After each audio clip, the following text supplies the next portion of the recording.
Sí, profe. Bueno, el miércoles a la mañana, a las 10 de la mañana, vamos a dar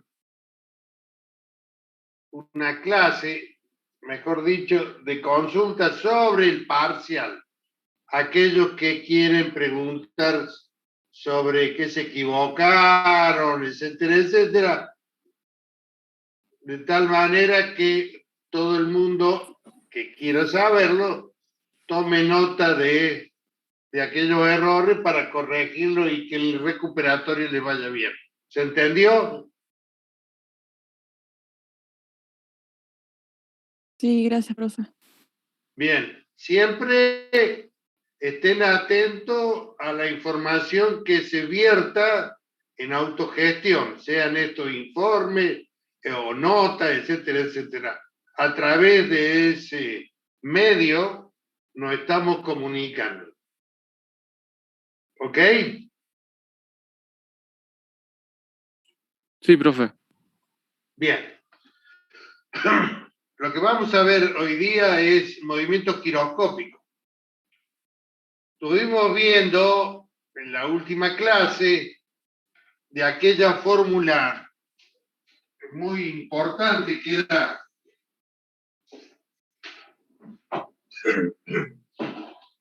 la correspondiente ecuación, la segunda ecuación, la segunda ley de Newton para la rotación. Habíamos llegado a que la integral de tau por diferencial de t es igual a G2 menos G1. El primer término, o el primer miembro, tau por diferencial de t, lo habíamos llamado impulsión angular.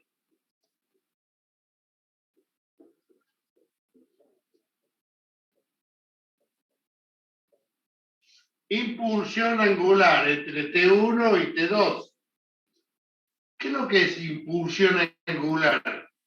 Y es un impulso, un empujón, por decirlo de otra manera, pero en forma angular, es decir, a través de un momento. Y G2 menos G1, habíamos dicho que era variación del momento cinético.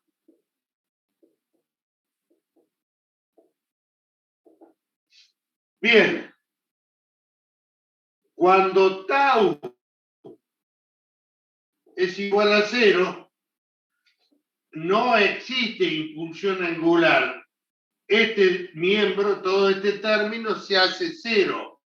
Lo que nos queda que 0 es igual a G2 menos G1. O dicho de otra manera, G1 es igual a G2. Y el momento cinético G se representaba por el producto del momento de inercia por la velocidad angular.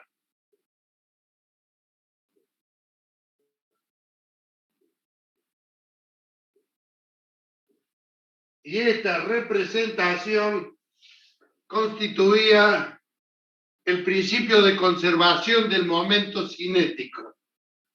¿Qué significa? Que cuando no existe un momento exterior, la interacción dentro del mismo sistema se mantiene constante. Es decir, si por alguna razón de este producto, momento de inercia por la velocidad angular, yo modifico uno de los términos en ascenso, el otro término se modifica en descenso. ¿Para qué? Para que su producto permanezca constante.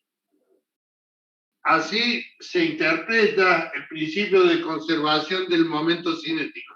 Cuando no existen fuerzas exteriores y por ende no existe un momento exterior, esto se mantiene. La interacción del cuerpo se mantiene. O dicho de otra forma, el producto del momento de inercia por la velocidad angular se mantiene constante. Si uno varía en un sentido, el otro lo hace en el otro sentido, de tal manera que su producto, vuelvo a repetir, sea constante. Lo mismo con la bailarina, lo mismo con el clavadista, se cumple esta condición. También dimos un ejercicio donde hay una plataforma y hay una persona que cambia de posición. Bueno, ahí está variando el momento de inercia total del sistema hombre y plataforma, y por ende la velocidad angular varía. Así vimos. Bien. Lo que no hemos dicho hasta ahora, que el momento cinético es un vector, porque tau es un vector también. Dicho de otra manera, momento cinético G, que es igual al producto del momento de inercia por la velocidad angular, es un vector. ¿Por qué? Porque la velocidad angular es un vector. ¿Cómo que es un vector? Sí, hasta ahora no lo hemos dicho, pero sí es un vector que se representa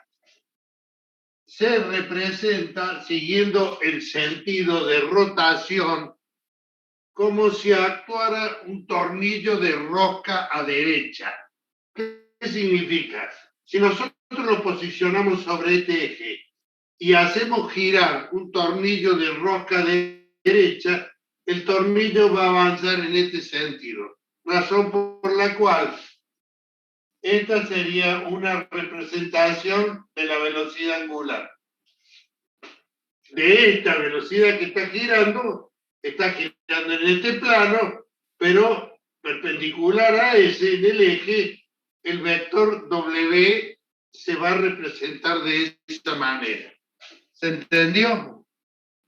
Entonces, el momento cinético G es un vector, razón por la cual nosotros tenemos, si está girando este disco y su diámetro, porque el momento de inercia, recordemos que está en función de su geometría, razón por la cual no va a variar por más que lo hagamos girar nosotros su geometría, razón por la cual el momento de inercia se va a mantener constante. Y el producto de ese momento de inercia por la velocidad angular, el momento de inercia escalar, va a ser un vector. Y lo vamos a representar nosotros, por ejemplo, voy a sacar W, que lo vamos a representar, pero vamos a poner G1. Para representar este término.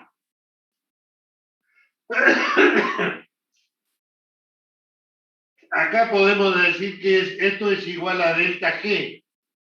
G2 menos G1 es delta G. Macanudo. Yo voy a aplicarle ahora a este volante. Un volante no es otra cosa que un disco macizo que tiene una determinada masa y que está girando. Como está girando, ustedes saben que puede almacenar energía. ¿Qué energía? Energía cinética. Entonces, almacena energía cinética, almacena energía en líneas generales, y en un determinado momento yo puedo solicitar esa energía. Es lo que ocurre en los balancines para estampado y corte de chapas. Es una máquina con un punzón y acá a la derecha un volante de gran masa que está girando. En un momento indicado, cuando el operador pisa una palanca, el punzón de la estampa se asocia con el movimiento del volante y baja en la estampa y corta o estampa una forma determinada. En ese movimiento, en ese encastre del punzón con el volante entrega parte de energía para que se haga un trabajo, en este caso un estampado.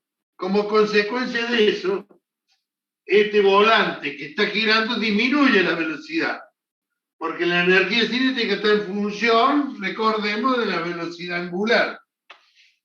Es decir, energía cinética de rotación, recordemos, un medio de I por omega cuadrado.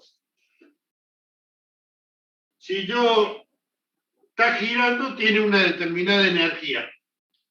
Yo puedo extraer un trabajo como el que le describí, razón por la cual va a variar la energía cinética.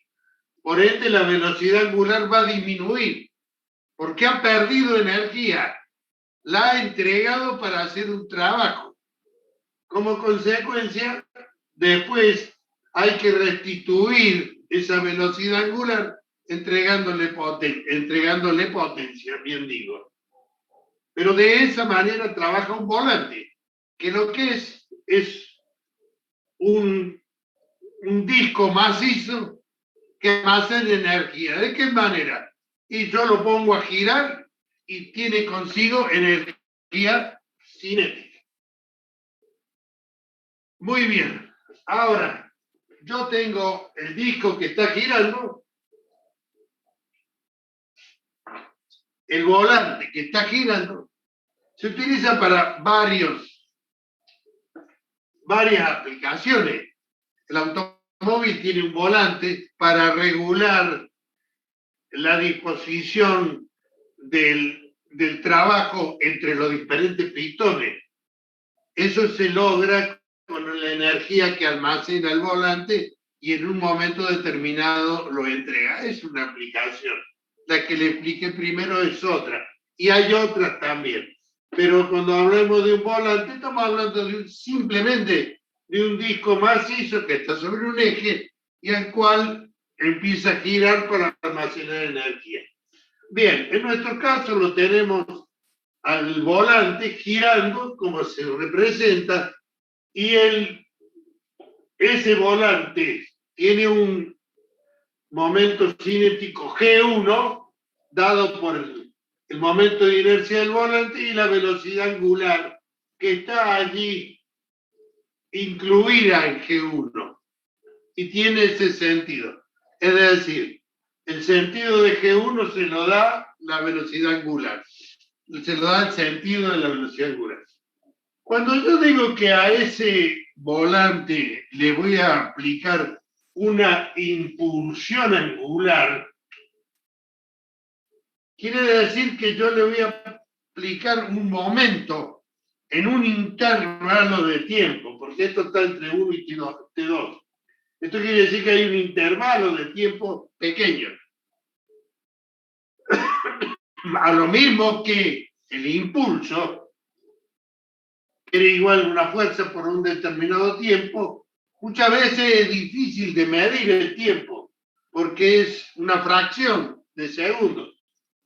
Es muy difícil de medir el término del impulso, de la impulsión, pero sí se puede medir con mayor facilidad la variación del momento cinético.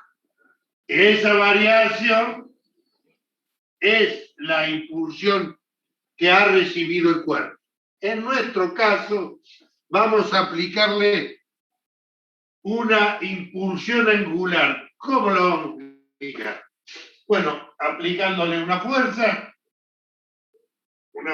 allí y otra fuerza acá. Esta fuerza representada P y P'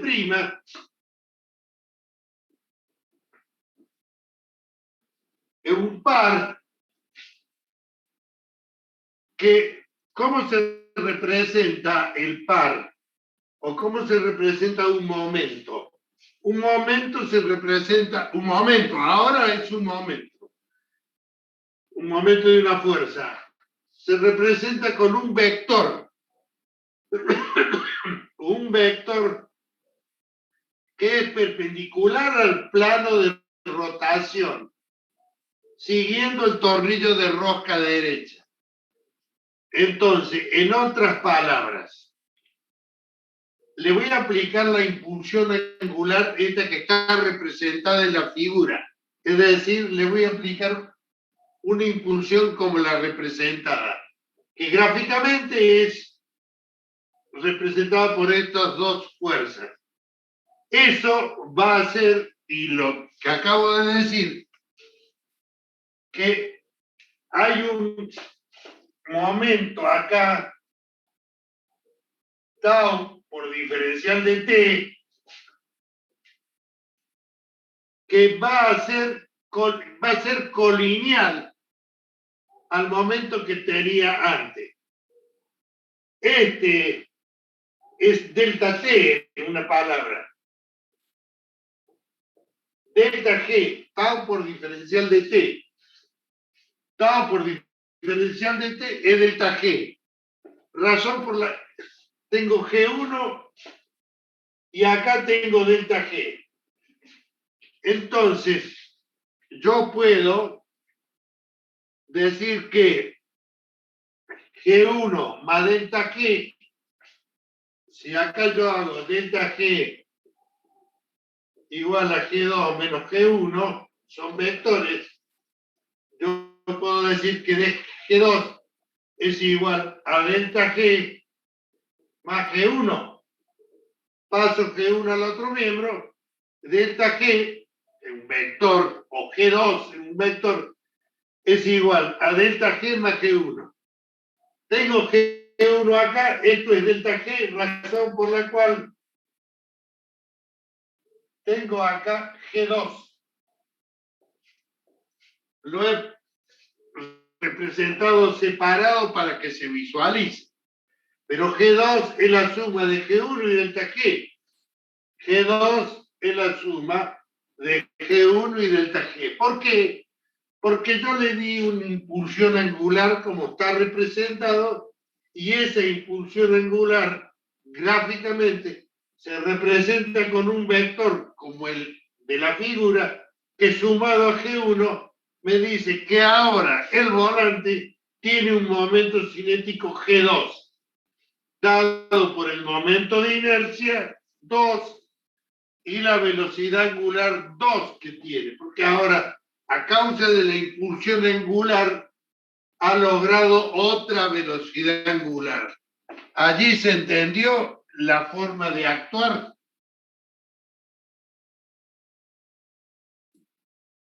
Sí, profe. Repito, hemos dado una impulsión angular, un impulso le hemos dado por un determinado procedimiento al volante. Como consecuencia de eso, el volante estaba con un momento cinético G1 y ahora pasa a tener un momento cinético G2. ¿Por qué? Porque le hemos adicionado una impulsión angular. Muy bien. Voy a borrar esto y voy a representar ahora otra impulsión angular, pero esta vez, si bien acá podemos decir que este es el eje X, este es Y, y este Z, nosotros dimos la impulsión angular en el plano IZ, en este plano, y las variaciones se experimentaron sobre el eje X. Ahora, a continuación, yo voy a aplicar este momento, pero lo voy a aplicar no sobre el eje Y, sobre el eje X, para lo cual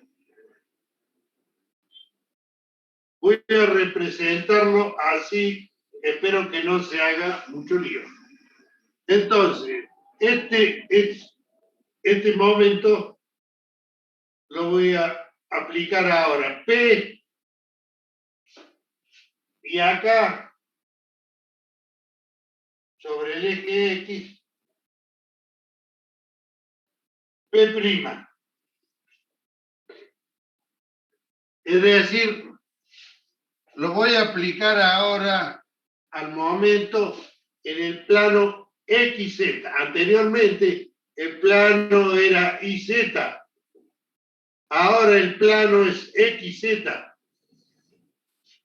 Razón por la cual, dicho, repitiendo el análisis, yo voy a representar a este impulsión angular P' o P segunda, P tercera, para diferenciarla, la voy a representar como habíamos dicho. Está en el plano XY y la representación gráfica es un vector que va a estar sobre el eje Y, es decir, perpendicular al plano y siguiendo el sentido de la rosca derecha, razón por la cual ahora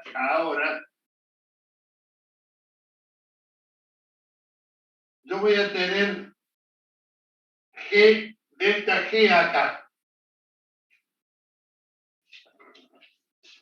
Esta impulsión me da delta G', la impulsión de P2 y P3. Me da la impulsión delta'.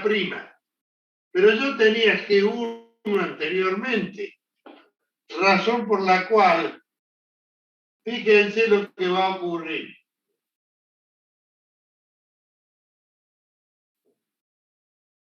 G2, primero que estaba acá, ahora se va a conformar acá, que va a ser G1 más delta G'.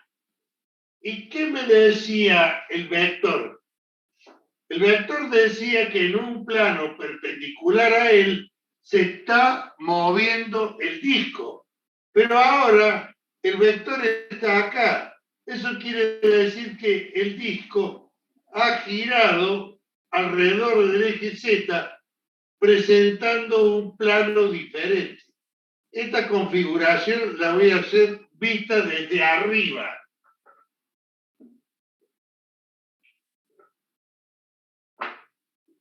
Vista desde arriba tenía el plano, el eje Y, el eje X y el eje Z es puntual. Estoy viendo todo lo estoy viendo desde acá. Razón por la cual lo estoy viendo puntual al eje Z. En primera instancia, el disco estaba girando acá. Y esta es la representación de G1.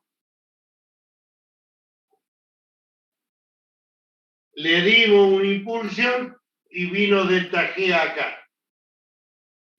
Razón por la cual G2 lo componía la suma de los dos. Pero ahora he aplicado un momento como el representado P2, P3, es decir, un momento que está acá representado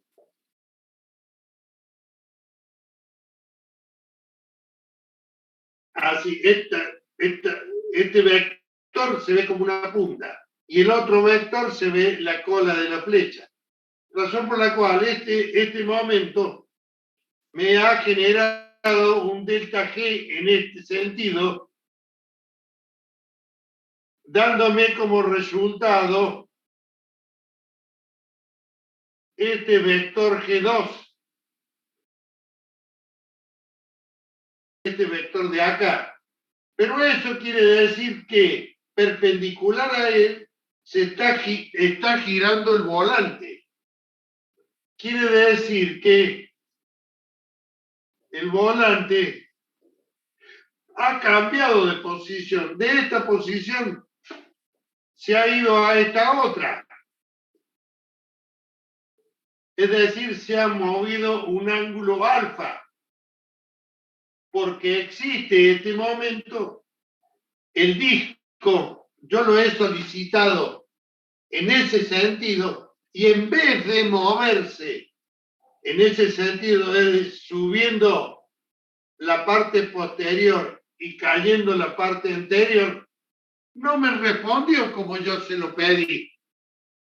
Respondió a 90 grados. Es decir, yo lo solicité sobre el plano XZ y el disco no reaccionó en ese sentido, porque estaba girando, pero sí reaccionó en el plano XY, es decir, a 90 grados. Yo lo solicité así como está, en este sentido, para que se volteara, y no se volteó. En vez de voltearse, giró a 90 grados. Y si yo mantengo por algún medio este momento que se mantenga constante, este disco sigue girando con una velocidad omega mayúscula llamada velocidad de precesión. Omega mayúscula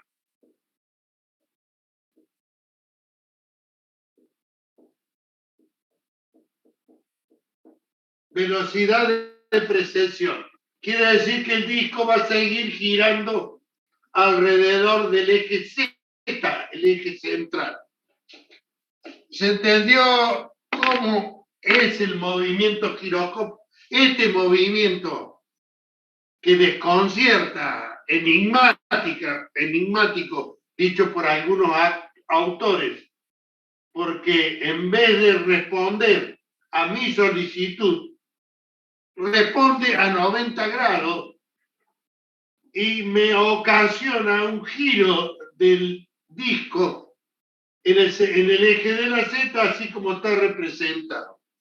Quiere decir que, retrotrayendo o no, que cada vez que yo tenga un disco, una masa de un disco girando en un sentido como el representado, y yo por alguna razón le aplico un momento o una impulsión angular, va a cambiar la situación, la posición del eje, del disco. Si yo aplico una impulsión como en primera instancia, no va a cambiar, solamente va a variar la velocidad angular. Pero si yo aplico un momento distinto, cruzado, o en un eje como el representado, en vez de responder a lo que yo le pido, el disco va a girar a 90 grados, contrario a lo que yo estaba pidiendo. Esto, que es en alguna medida un movimiento enigmático, se utiliza para diferentes aplicaciones. Una aplicación común que yo he tratado de representar, si tuviésemos oportunidad de estar en una clase presencial en la facultad, tenemos una rueda de bicicleta con mayor masa, una rueda de bicicleta. Y a ustedes yo le haría sentir a través del experimento o de la experiencia de que yo haciendo girar la rueda en un determinado sentido, cualquiera sea, y yo la aplicación de un momento como el primero, si esto está girando, permítanme, si yo lo pudiera con la mano aplicarle, estoy aplicando 1 y 2, se lo estoy haciendo independientemente, pero le estoy aplicando un momento en el mismo sentido que está girando, razón por la cual, ¿qué logro como resultado? Que varía la velocidad angular, pero no cambia la posición de giro. Pero si yo lo hago girar, voy a tratar de representar este momento que está girando digamos P2, P segundo, y van a ver ustedes cómo empieza a girar con respecto al eje Z. Voy a tratar de hacerlo representar acá. ¿Ve cómo gira alrededor de este eje? Empieza a girar. ¿Se puede visualizar eso? Sí, profe. ¿Cuál es el momento aplicado para que la rueda, en este caso el volante didáctico que tenemos, realice ese movimiento? Y el momento es un vector, es el hilo hacia arriba. Y hay otro vector imaginario que es el peso de la rueda hacia abajo. Como hay una diferencia entre ellos, es un par aplicado, es un momento de una fuerza. Yo tengo un momento con la dirección del hilo y acá hay otro vector imaginario que es el peso de este volante, en este caso de esta rueda. Esos dos son estos vectores representados acá. Como existen estos vectores, se hace esta composición vectorial y por ende el disco le hace la rueda, empieza a girar. Y lo hace con esta velocidad omega de precesión. Si tuviésemos en una clase presencial, ustedes harían girar la rueda representativa de este volante. Y cuando ustedes lo solicitan así, girando en este sentido, lo solicitan de acuerdo a este momento, sentirían en la mano que no responde ahí. Pega un tirón a 90 grados. Pero ustedes no querían hacer eso. Ustedes querían que se volteara la rueda o el volante. Y en vez de hacer eso, giró. Quiere decir esto. Esto que yo le representé con la ruedita esta pequeña, hay un juguete didáctico que lo hace girar y hay una torrecita con un solo apoyo. Al hacerlo girar, empieza el disco a girar sobre ese solo punto. Así como yo lo hice hacia arriba, el punto está soportado de abajo y la rueda empieza a girar sobre ese punto y es como si alguien lo tuviese del otro extremo del eje, pero nadie lo tiene en la composición del movimiento. Y ese movimiento se utiliza en un juguete para los niños. Pero este movimiento, vámonos a la práctica, y es muy importante, se puede utilizar con diferentes fines. Por ejemplo, yo voy a borrar esto para esquemáticamente representar un motor a reacción.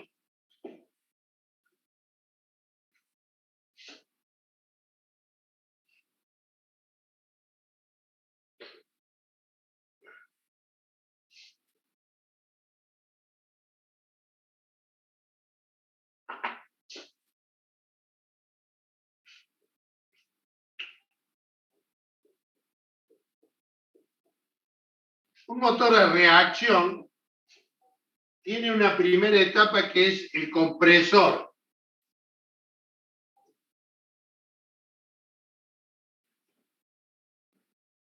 Con los álabes.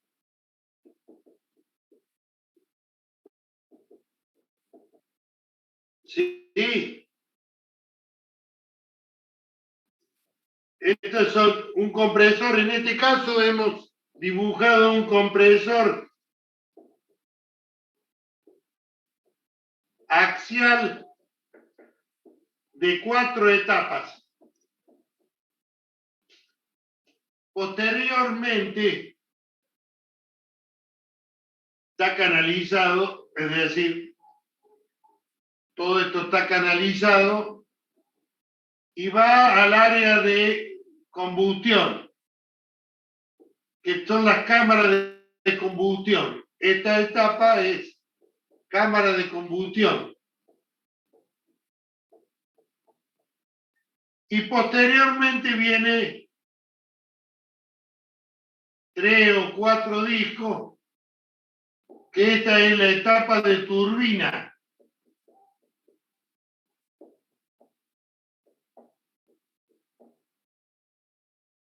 Y acá salen los gases. Por un sistema, por diferentes accesorios, se insufla el combustible, se enciende, se propulsa hacia allá y hace mover la turbina. Este eje está unido. El movimiento de la turbina hace mover el compresor y genera el ciclo. Los gases salen con una cierta velocidad a acción y como consecuencia de la reacción, el motor, el avión en este caso, actúa, se mueve en aquel sentido. Esto es esquemáticamente un reactor. La etapa de compresor. La etapa de compresor son de 13 etapas. En la cámara de combustión son anulares o pueden ser individuales. Y después está la etapa de turbina. La etapa de turbina le saca esa energía. Acá cuando toma velocidad, esa energía cinética es la capacidad que posee un cuerpo de realizar un trabajo. Lo absorbe la turbina, que está con álabes también. El chorro pega en la turbina y hace mover todo este un solo eje y mueve el compresor. Bueno, esto es una entrada así de aire, la habrán visto ustedes, donde el aire entra, se comprime, acá se produce la combustión, perdón, y esta es la etapa de turbina. Esto es más o menos un reactor. Hay aviones que tienen 4 motores, pero digamos, uno cualquiera tiene 2 reactores. Y estos discos son de 3 etapas y después 4 etapas de turbina. Fíjense, volvamos a nuestro volante. Todo esto está girando y más o menos a 7.000 vueltas. Por el diámetro, a 7.000 vueltas. Y tienen, por supuesto, un determinado peso por su masa, más todos son aleaciones especiales para soportar la temperatura acá atrás y también la temperatura que genera la compresión acá adelante, pero son masas muy importantes.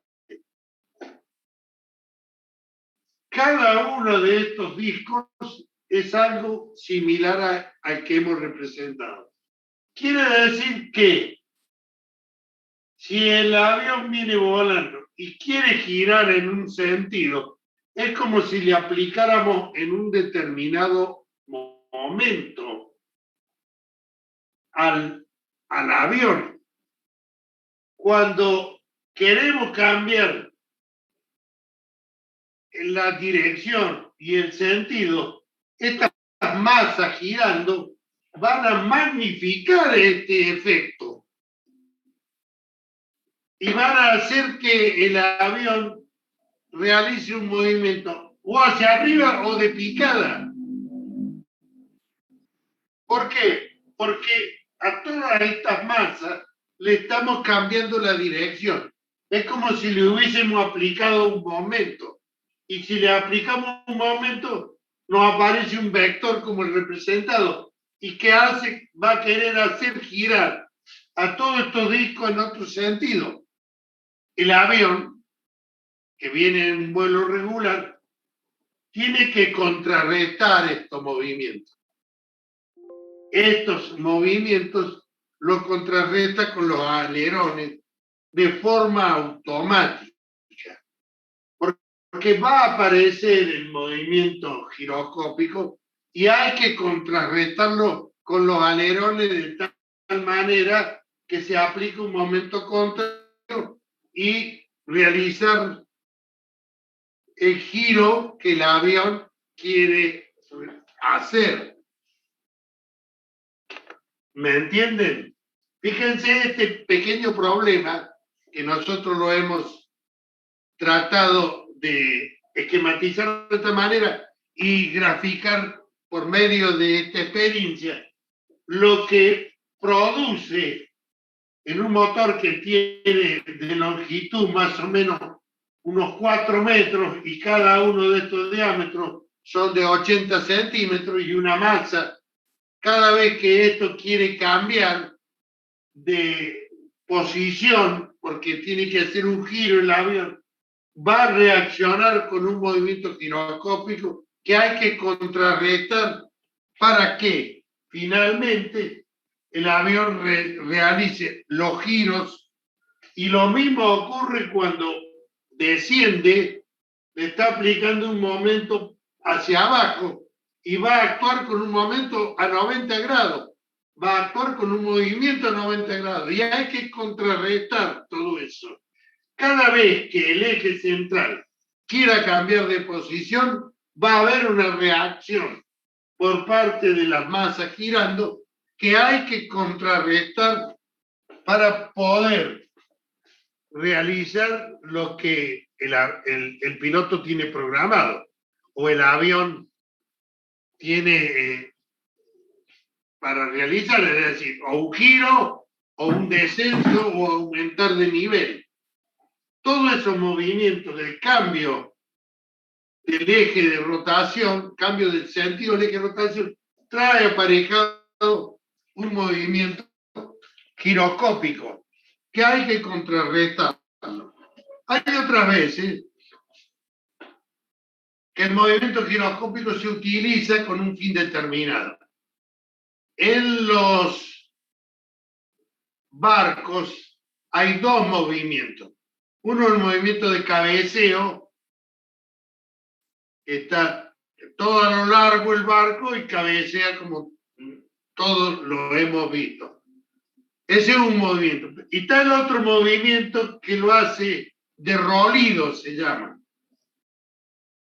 Movimiento de cabeceo va de popa, de proa a popa, cabecea a lo largo. Y el rolido va de babor a estribor, gira. De los dos movimientos, el que más afecta a las personas es el de rolido. Razón por la cual los barcos tienen un sistema de equilibrado que utiliza un giróscopo. En ese caso, el giróscopo son masas girando y están en una posición vertical.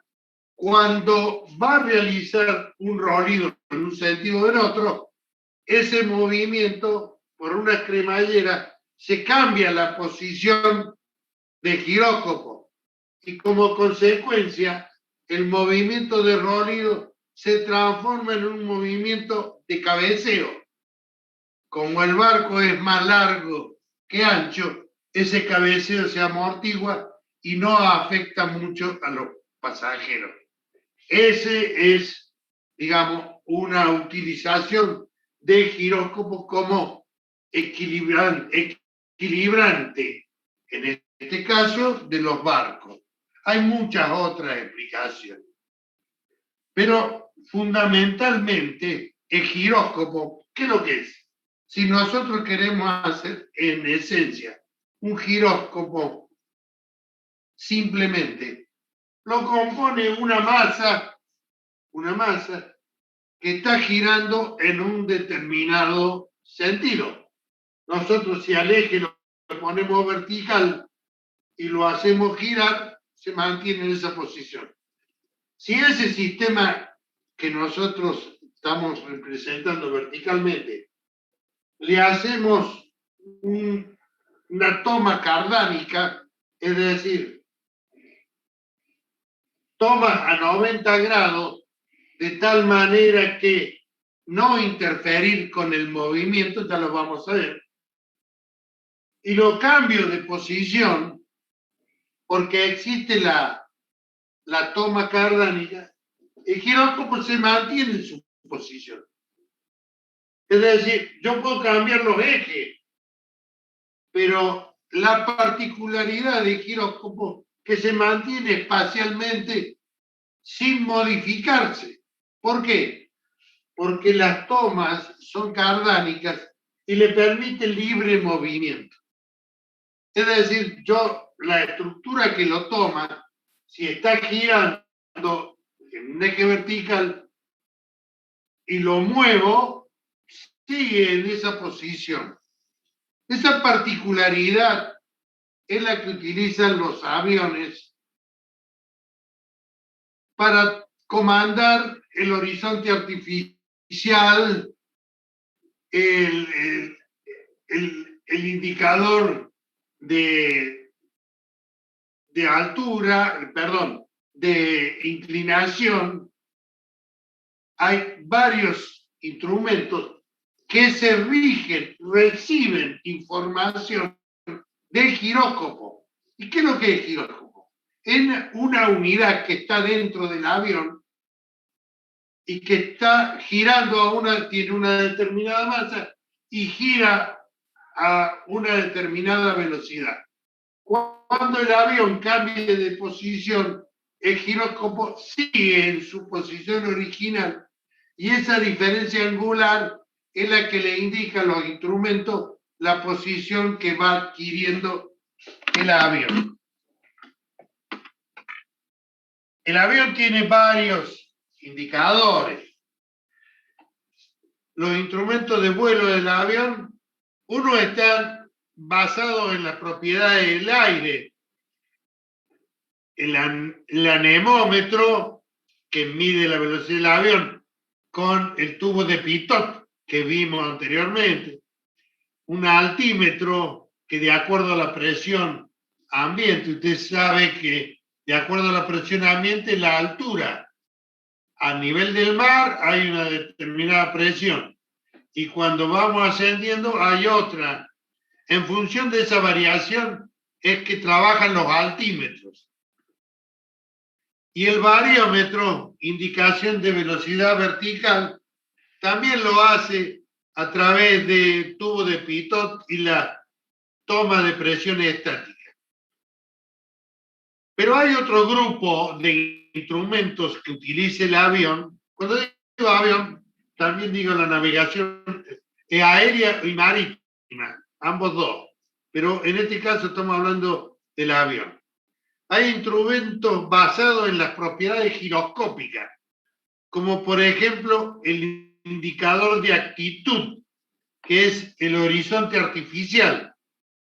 Está girando el avión y hay un horizonte que se refleja en el instrumento que se mueve y le está diciendo al piloto dónde está el verdadero horizonte, porque el horizonte del piloto por el giro ha cambiado de posición, pero ese instrumento, el horizonte artificial, le está diciendo en todo momento al piloto dónde está el verdadero horizonte. Ese instrumento trabaja con las propiedades del giróscopo. Un indicador de dirección, el direccional, cuando cambia de posición el avión de dirección, está indicado por la señal que le envía un giróscopo. Y el indicador de viraje también tiene que ver con las indicaciones giroscópicas de un giróscopo. Por último está la brújula o compás magnético, que bueno, está referenciado por el campo magnético de la Tierra. Esos tres grupos, digamos, son componentes de los instrumentos de aviación. Pero el del medio es el que utiliza un indicador giroscópico. Vamos a 2 minutos, déjenme buscar un ejemplo para que ustedes lo visualicen.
Todos recordamos algunas caídas cuando aprendimos a montar en bicicleta, pero seguimos sorprendidos cuando vemos cómo mantienen el equilibrio los ciclistas al inclinarse tantísimo en las curvas a gran velocidad. Y es que las ruedas tienen unas propiedades muy sorprendentes. Si yo cojo la sujeto del eje, pues naturalmente al soltarla se cae. Pero si la pongo en movimiento, a girar, y cuanto más rápido mejor, ahora puedo sujetarla en cualquier antes, que se va a mantener en vertical. El peso que tiende a inclinarlo lo que va a hacer es precisamente girar, con lo cual se ayuda a que la bicicleta tome la curva. Este efecto se llama el efecto giroscópico y sirve, bueno, no solamente para hacer girar las peonzas, sino que tiene utilidades magníficas. Por ejemplo, los pilotos automáticos de los aviones están basados en él y los estabilizadores de los satélites artificiales. De luego, la ciencia es capaz de inventar aparatos utilísimos a partir de observaciones cotidianas como el giro de una rueda.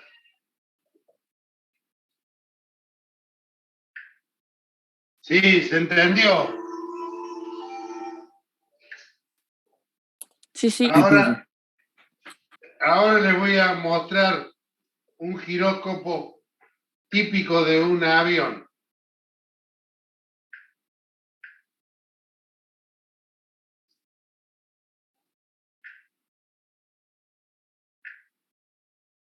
Un minuto.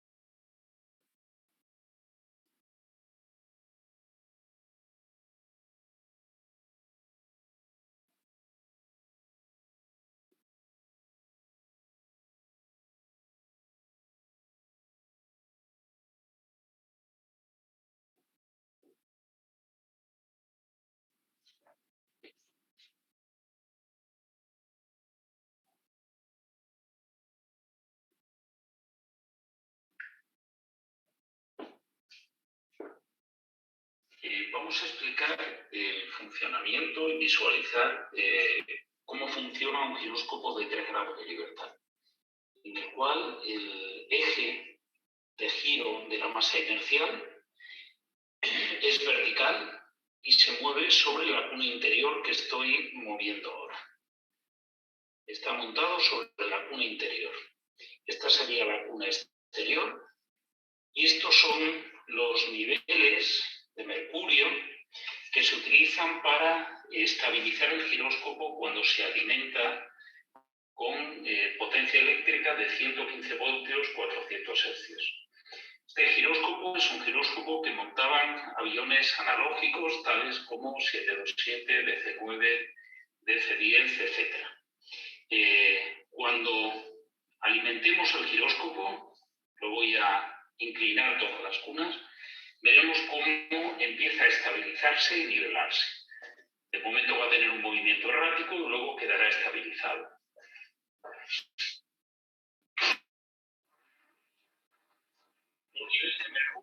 que están trabajando ahora, haciendo los motores de las cunas, hagan que éstas se queden niveladas respecto a la horizontal de la superficie de la Tierra. En este momento, el efecto que estamos viendo es el efecto de la inercia giroscópica, que está haciendo que la masa giratoria movida por un motor eléctrico que está en la cuna interior esté cogiendo velocidad y los motores de las cunas, tanto de la cuna exterior como de la cuna interior, están haciendo que se quede estabilizado y que el eje quede perpendicular a la Tierra y por tanto coincide el eje de giro coincide con un radio de Mercurio. Los niveles de Mercurio, en esta posición, ninguno de los dos, ni de la cuna exterior ni de la cuna interior, están dando contacto eléctrico. Por tanto, los motores, una vez que se estabiliza la cuna, no trabajan. A partir de que el giróscopo está estabilizado y ha cogido las rutas necesarias, vamos a ver el segundo fenómeno, que es el de la precesión giroscópica. De tal manera que si yo presiono hacia abajo esta cuna no se moverá y por efecto de la precesión la que se moverá será la cuna interior. De tal manera que si yo presiono esta cuna hacia abajo, vemos cómo lo que se mueve es la cuna interior. Se mueve la cuna interior. Si ahora presiono la cuna en el otro eje, vemos cómo la cuna interior se mueve por efecto de la precesión. Estabilizamos la cuna interior, la nivelamos y ahora vamos a ver la precesión en la cuna interior. Si yo presiono la cuna interior, ahora la que se moverá es la cuna exterior. También. Bueno, eso es lo que constituye o es un giróscopo y ustedes vieron el operador, el profesor, como decía la utilidad, en qué aviones los lleva. La unidad giroscópica son, digamos, el corazón para que los instrumentos puedan indicar todo lo que dije.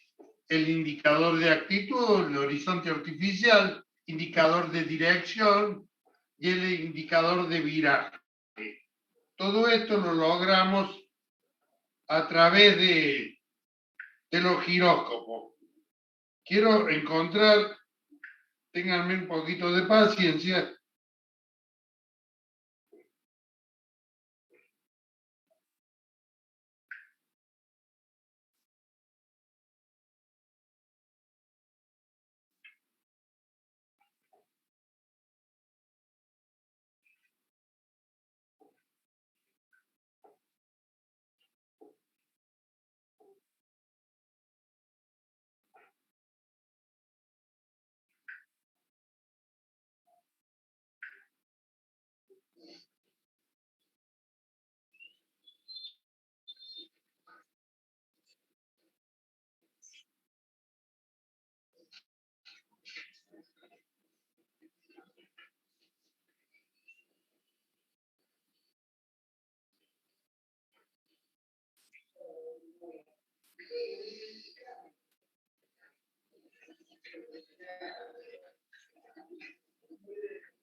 Este es el último.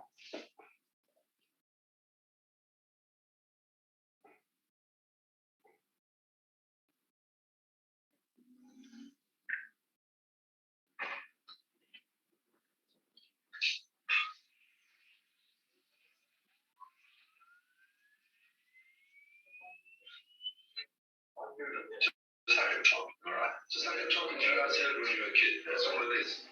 So as you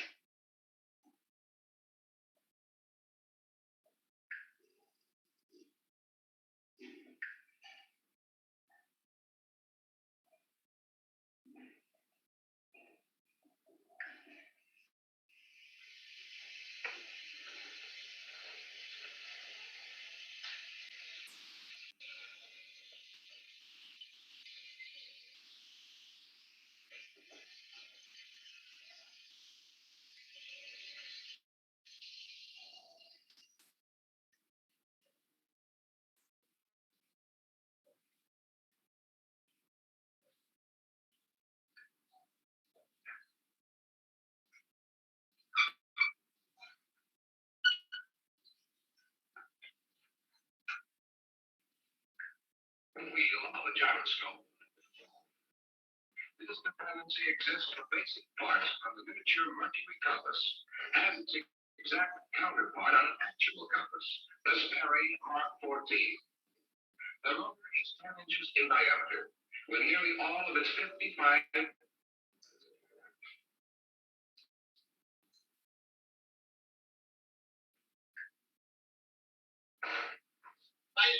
This is the gyrotron.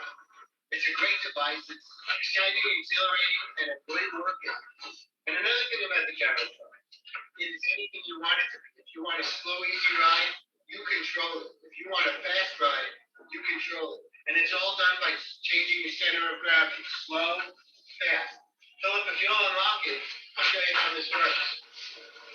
Okay, so now it's released, and I can go slow and easy, nice and easy, and bending your knees brings you to a stop. Or if I stand up and lean, right, you can control it. If you want a fast ride, you control it. And it's all done by changing your center of gravity, slow, fast.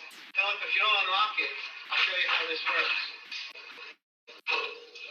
Okay, so now it's released, and I can go slow and easy, nice and easy, and bending your knees brings you to a stop. Or if I stand up and lean, I can go anywhere I want to go. Like here, or here. Fast, slow, it's all up to you. See, I do it a little hard, but you can do it as soft and easy as you want. And then, lower your gravity. Bien, esa es una representación más sin chequear previamente, pero la que está haciendo es unos movimientos espaciales que se producen con un acople cardánico que va cambiando las posiciones. Pero recuerden esto, el giróscopo, la particularidad que tiene es que mantiene el eje vertical como el representado,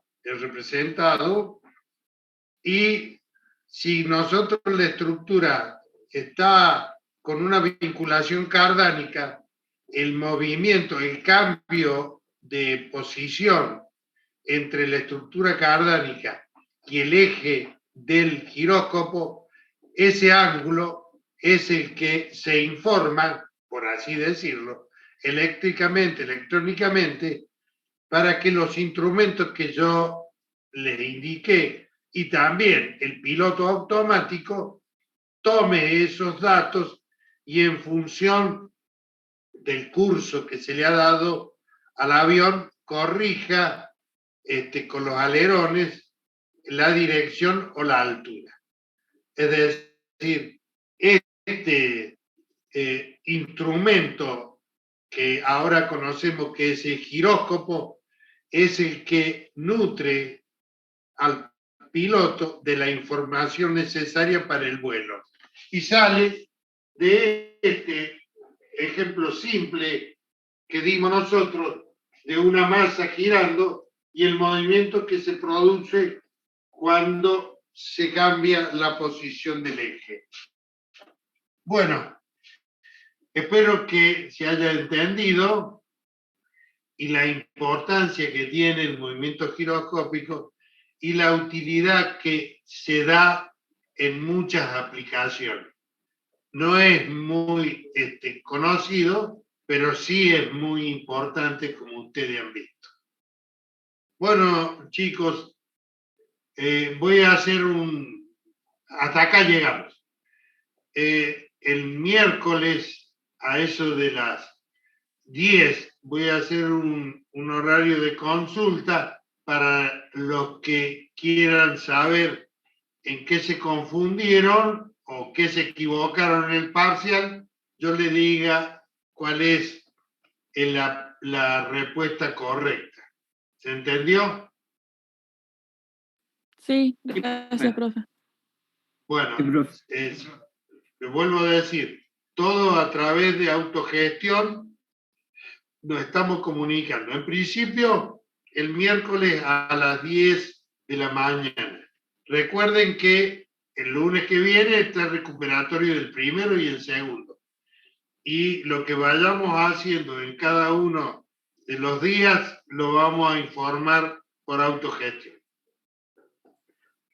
Profe, ¿Sí? una pregunta. ¿Les llegó el trabajo práctico, el segundo, de Mamani, Bowman y Peralta?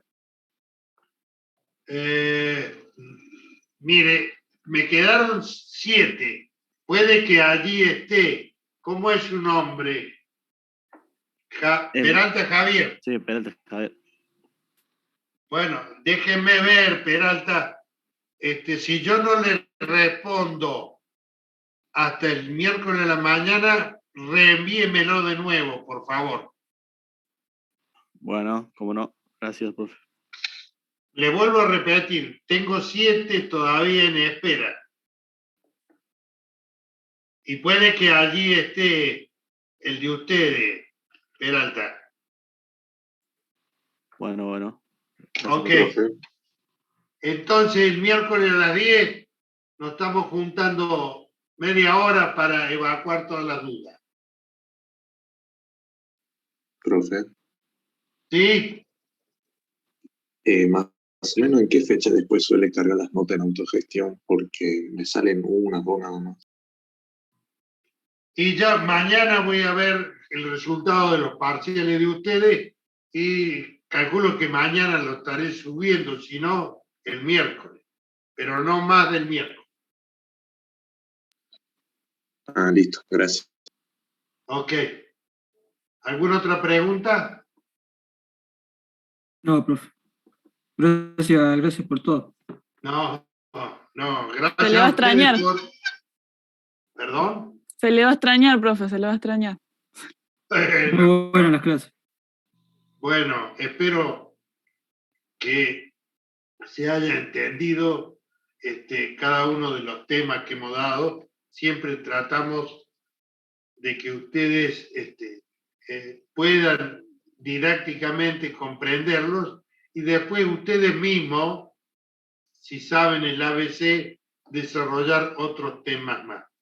Me alegro, los felicito por la voluntad, primero de soportar estas improlijidades y la voluntad de asistir a todas las clases.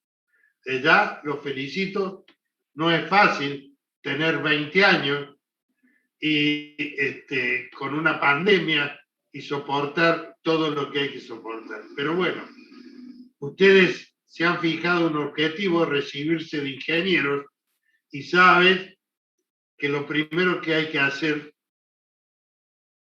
es fijarse un objetivo. Ustedes lo han hecho. Y lo segundo es bregar todos los días por ese objetivo hasta que lo logren. En todos los órdenes de la vida, la modalidad es la misma. Si no se les pone gana, fuerza y sangre, sea lo que sea, no lo van a lograr. Pero si lo hacen, tengan por seguridad que tarde o temprano lo van a lograr. A todos, gracias de nuevo Y los vemos el miércoles a las 10, chicos. Cuídense. Gracias, profe. Chao, Nos profe. vemos. Chao, Chao. profe. Profe, gracias. Gracias, profe, nos vemos. Chao.